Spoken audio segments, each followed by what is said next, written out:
We get to learn cool things. We help each other. We try and try and try, and we never give up. We got to start with the beginning, and then we are going to go to the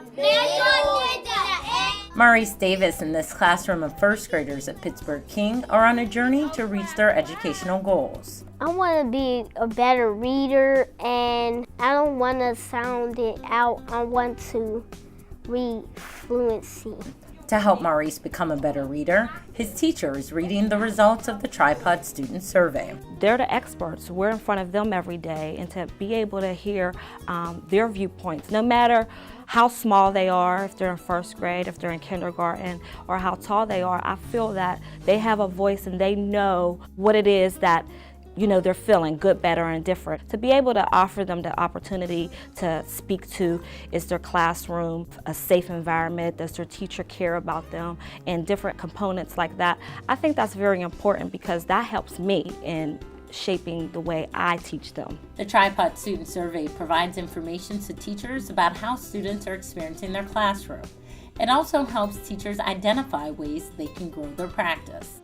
The tool, refined over a decade in a partnership between Cambridge Education and Harvard University's Dr. Ron Ferguson, measures student experience and engagement. The Tripod Survey has been administered across thousands and thousands of classrooms across many states.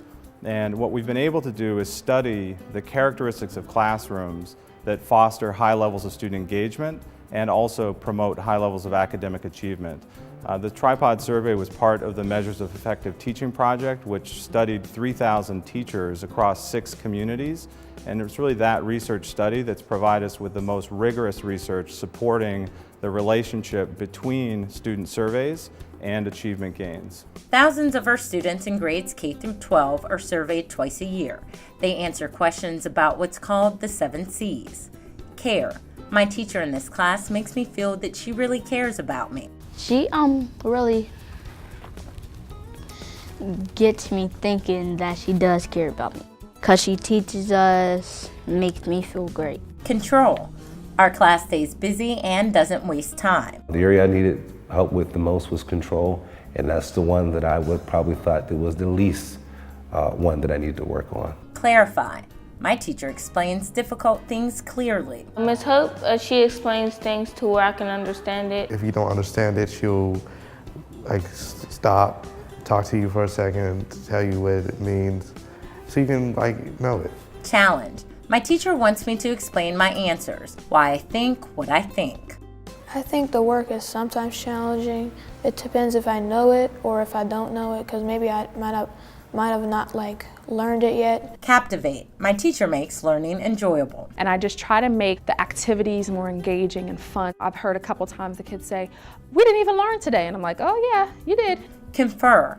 My teacher wants us to share our thoughts. I ask my kids for opinions a lot. A lot of how my classroom runs is based on how my kids have given me feedback. So everything in my class, from our discipline system to how they take their quizzes on Fridays, has been built by my students. And consolidate. My teacher takes the time to summarize what we learn each day. Research has shown that the 7 C's are connected to student achievement. So one thing we know about positive learning environments is that when students feel welcome in a classroom, they feel that when they walk in the classroom that they're cared about, and that there are procedures for how the classroom operates. Students feel that they're in a space where they can really be successful in the classroom. And the Tripod Survey with the 7 C's really gets at that. It's important to stress that the purpose of the student surveys is to provide teachers and principals and district leaders with high quality feedback. At first, there were misconceptions about relying on student surveys. Would children give positive ratings based on who they liked? I don't think it is a popularity contest to me. You say what you mean about your teacher. If they're the best teacher, you shouldn't be like, "Oh, this teacher does have no problems," because no one's perfect. Everyone has something wrong with them. You should say whatever you have, and so they can improve. Would veteran teachers use the results? It was my way or no way. And I think that might be where the experience, if you have a lot of experience, you're used to, I'm the boss, I'm the teacher, we're doing it my way. So having the experience, I needed to see the results from that.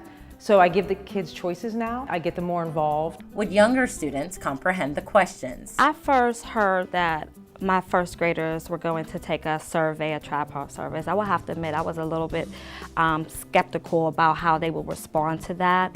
But after really seeing them take the test and hearing and seeing that they were thinking about the questions and say, oh yes, my teacher does that, and saying, I'm not sure if my teacher does that, and putting maybe, I realized just that they can take a survey like that. I think why you should care about how we feel. Even if you are as young as little Maurice or a graduating senior, teachers are taking what their students say into consideration. Reporting for Pittsburgh Public Schools, I'm Heather Hobson.